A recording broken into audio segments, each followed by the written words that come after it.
विस्तारवाद का युग समाप्त हो चुका है। ये युग विकासवाद का है। Troubles began as early as 2013 when China expanded its Belt and Road Initiative. Massive construction projects in Pakistan, Sri Lanka, Bangladesh, and the Maldives caused unease in Delhi. If you ask me, is our relationship normal today? My answer to you is no, it is not. China is clearly becoming a much stronger military power. India has also stepped up its participation in the Quad, which is a group of 4 countries, including the US, Australia, and Japan.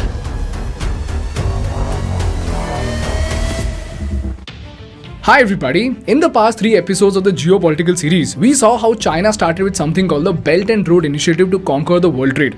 Now just to give you a quick recap, firstly, China strategically used Djibouti, Sri Lanka, Myanmar and Pakistan's weak economic situation to surround India.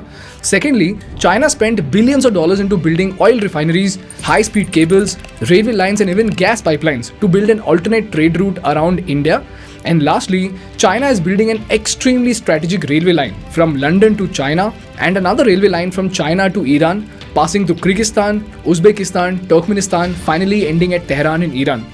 This is how China is literally building its own trade route to become an economic superpower, and in this process, China intends to surround its rivals like India and eventually gain military and economic advantage over the United States. This is what we have covered until now. Now, when China is doing so many things, India is obviously not a saint to keep quiet and let China become stronger, right? So the question over here is, what exactly is India doing to tackle the security implications of the Belt and Road Initiative? What is India's strategy to face China in case of a military conflict? And lastly, what are the study materials to help you understand India's geopolitical moves better? This video is brought to you by Wintwealth, but more on this at the end of the video. The answer to this lies in a very important quote by a historian named Alfred Thayer. In his theory of sea dominance, Alfred Thayer said that whoever conquers the Indian Ocean will dominate the whole of Asia. So let's try to understand why is the Indian Ocean so important in geopolitics. Well, if you look at the world map, you will see that the Indian Ocean region consists of 28 countries spanning across 3 continents and covers 17.5% of the global land area. These countries include 21 members of an association called the Indian Ocean Rim Association. This includes major nations like Australia, Bangladesh, India, Indonesia, Iran, Kenya, Malaysia, Oman, Singapore, South Africa, Sri Lanka, Thailand, UAE and Yemen. Then there are 7 others who are not a part of this association, which includes Brunei, Cambodia, Maldives, Myanmar, Pakistan, Timor-Leste and Vietnam. And this region is home to over 35% of the world's population, which is around 2.6 billion people. Now, if you notice something very peculiar about all these nations that I stated, you will realize that the Indian Ocean region is home to some of the fastest growing countries in the world. Secondly, it is one of the most strategic regions in the world, which falls at the crossroads of the global trade itself. The Indian Ocean connects the international economies in the North Atlantic to the Asia-Pacific region, and secondly, the major sea routes that connect the Middle East, Africa and East Asia with both Europe and America also lie in the Indian Ocean itself. And what is absolutely mind-boggling about the Indian Ocean is that 80% of the entire world's maritime oil trade flows through just 3 narrow passages of the Indian Ocean. These passages are at the Strait of Hormuz, Strait of Malacca and the Strait of Bab el-Mandeb. These points are what we call as choke points, as in if you choke these points, the major part of the world trade itself will come to a standstill. If this is very clear to you, let's understand these choke points better. The Strait of Hormuz is a strait between the Persian Gulf and the Gulf of Oman. The Strait of Malacca, as you know, is this place between the Malay Peninsula and the Indian Ocean island of Sumatra. The Bab el-Mandeb is a strait between Yemen on the Arabian Peninsula, Djibouti and Eritrea in the Horn of Africa. This strait connects the Red Sea to the Gulf of Eden. And apart from these 3 choke points, we have 4 more, which are the Mozambique Channel, the Suez Canal, the Sunda Strait and the Lombok Strait. Now, if you remember from our previous episode, China has very clearly entered very close to all these choke points. To establish dominance over the Strait of Hormuz, China has the Gwadar port in Pakistan on a 40-year lease. and it also has its infrastructure and railway lines to Iran. To establish dominance over the Strait of Bab el-Mandeb and the Suez Canal, China has debt-trapped Djibouti to build its naval base. And then, to capitalize on the Strait of Malacca, Sunda Strait and the Lombok Strait, China has made strategic alliance with Indonesia to build its infrastructure projects. And if you go through the details of the Chinese relations very closely, you will see that China has already established very close relations with the Mozambique government and has established control over a port called the Dar es Salaam port in Tanzania. So in short, the world trade can be stopped within a jiffy if you have control over these choke points in the Indian Ocean. And at the same time, if you do not have control over these points, your enemy can block your trade in no time. And quite evidently, China has slowly extended its dominance over all these choke points. This is the reason why the Indian Ocean is an extremely crucial region with respect to maritime trade and more importantly for India because of China. But the story does not end here. Apart from maritime trade routes, the Indian Ocean contains some of the most precious resources in the world. In fact, a large portion of the resources of the Indian Ocean is yet to be explored. And it is said that 16.8% of the entire world's reserves and 27.9% of natural gas reserves are in the Indian Ocean itself. And this is where the Indo-China conflict comes in. The string of pearls theory, very simply, is that China is trying to encircle India with a number of naval bases in surrounding countries in such a way that it's like a string of pearls around your neck, which the Chinese can then tighten to choke you and choke your neck. There is a Cold War that is created between India and China. The string of pearls theory has been discussed for more than a decade, and the Ukraine crisis has renewed interest in the subject. My answer to that has always been, even if they're trying to do it, which is debatable, I would say that India has a fairly robust neck and that is not so easily strangled. China has very strategically emerged as one of the most important trading partners of the Indian Ocean region, and it accounts for 16.1% of its total goods trade as of 2017. And like we saw in the Belt and Road video, in the past 2 decades, China has been building infrastructure projects in Sri Lanka, Myanmar, Pakistan and Djibouti. Why? Because all of these regions fall in the trade route of China's oil imports and their exports to Africa, Middle East and Europe. So we have the Gwadar port in Pakistan, Hambantota port in Sri Lanka, Djibouti's naval base and even Myanmar's Quake Phu port. This is what is being called as the strings of pearls theory. Now the burning question over here is, what exactly is India doing to tackle it?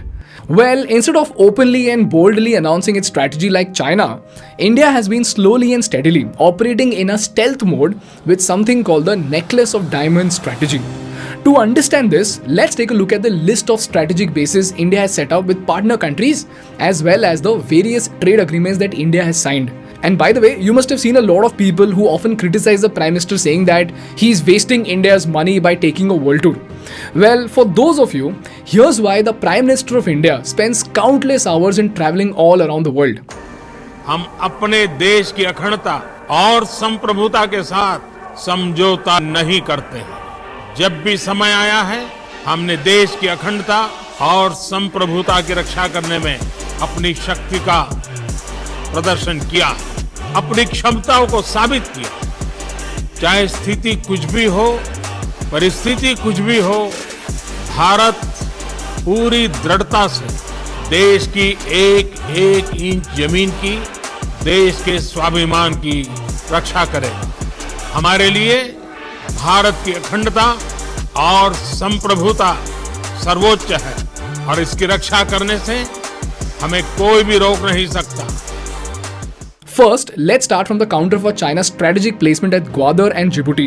For this, India has very cleverly placed its base over here in Oman, and here's where we have the Dakum port. The Dakum port is where India's important crude imports flow from the Persian Gulf. This place is strategically located on the southeastern seaboard of Oman and is overlooking both the Arabian Sea and the Indian Ocean. On top of that, it is also straddled along the critical sea lanes in the Arabian Sea and the Gulf of Eden.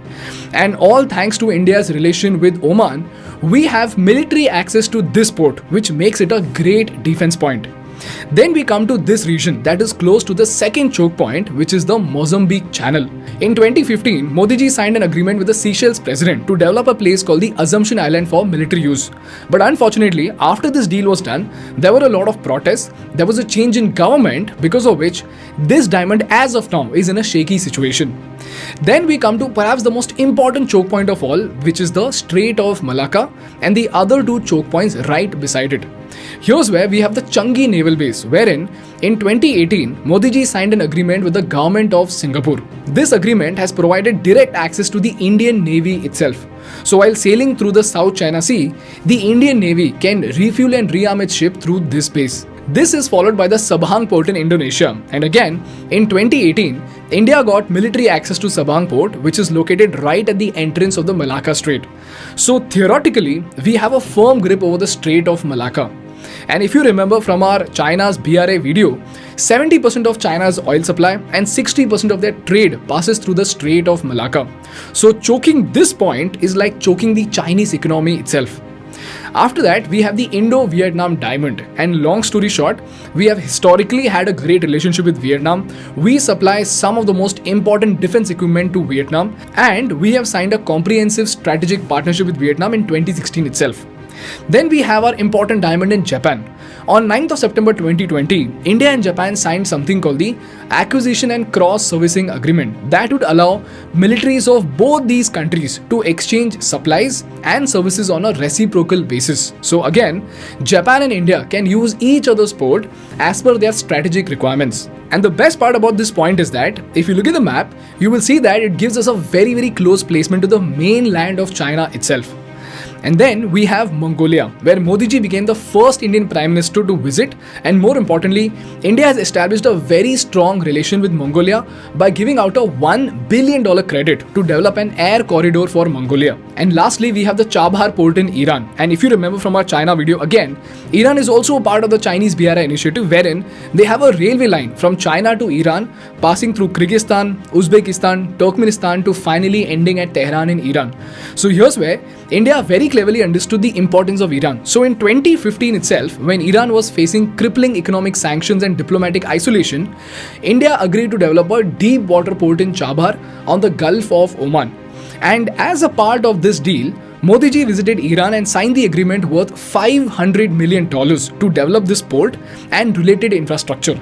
And if you see, it's not just strategic with respect to China's infra in Iran, but also very close to the Gwadar port in Pakistan. Now, if you connect all these points together on the world map, you will see that it's literally a necklace around China, and more importantly, they are strategically located points that can be used to counter the Chinese in case of any military conflict. Now, although the relations with all these countries is not as ideal as we would like, it is a very significant step to make sure that the dragon is not left completely loose. This is what India is doing to make sure that we are protected from the notorious Chinese moves. And this brings me to the most important part of the episode, and that are the study materials to help you understand India's geopolitical relations and strategy better. Before we move on, I want to thank our partners Vint Wealth for supporting our content. For full disclosure, Think School is also an investor in Vint Wealth. Vint Wealth is a wonderful platform by which you can invest in bonds of NBFCs with strong backers and earn 9 to 11% interest. Now, most of you might be investing in the stock market as a long-term investor. But if you want to make steady returns for a short-term goal, that's where Vint assets can come in very handy. The investment process is super simple. You can see the asset page over here that has detailed information about the asset. On the right hand side, you can see a table by which you can determine how many units of the bond you want to buy. And finally, the payment process is also super easy. You can pay via UPI, net banking, or the Vint Wealth fund itself. And that's it, you are done. By investing in Vint Wealth, you can earn returns that are higher than FD and at the same time not as volatile as stocks. Always remember, you must also check out the risks explained on their website before deciding on your investment. Vint Wealth is backed by Zerodha's Rain Matter, Kunal Shah, the CEO of Cred, and many more reputed investors. And you can check them out from the special link in the description. Moving on, the first document I am attaching comes from the International Relations and Strategic Studies Institute. This document explains the importance of the Indian Ocean, and this document will give you a very clear understanding as to why is Indian Ocean so important for the global economy. Secondly, I am attaching a document on the Belt and Road Initiative of China, which will give you a deeper understanding of what exactly is China trying to do. And for this, you can even check out our previous video. And lastly, I am attaching this super important Quad Summit fact sheet, which will teach you about the important relationship that we are forming with the US, Australia, and Japan. Read through this document very carefully because it will give you a very deep understanding about how India and other nations actually collaborate together to actually tackle their common threats and to capitalize on their opportunity. So as citizens of India, using these documents, you will very easily be able to understand the international relations strategy of India to counter China and other threats. That's all from my side for today, guys. If you learned something valuable, please make sure to hit the like button in order to make YouTube Baba happy. And for more such insightful business and political case studies, please subscribe to our channel. Thank you so much for watching. I will see you in the next one. Bye bye.